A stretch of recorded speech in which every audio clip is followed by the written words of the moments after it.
Dr. Vito, pwede po ba kami magpareseta po ng multivitamin sa mga batang may G6PD? Generally, yes po.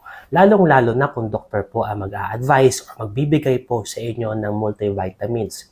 Kasi po, chinecheck din namin dyan yung amount ng vitamin C kung nasa normal amount at hindi po siya excessive sa dose.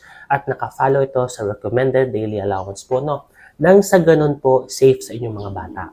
Pangalawa po yung check namin yung vitamin K. May 1 and 2 na safe sa mga pasyente may G6PD at ina-avoid namin yung component like vitamin K3. So, kailangan talaga kami po ang nag-iisip niyan at nag-decide. Huwag po kayo magbibigay po basta-basta ng ganong multivitamins na hindi po kayo sure.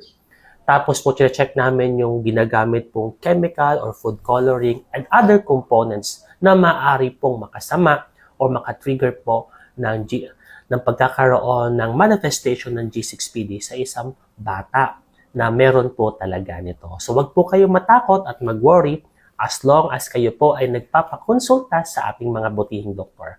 Ito po si Dr. Vito, ang inyong Mindoreñong manggagamo.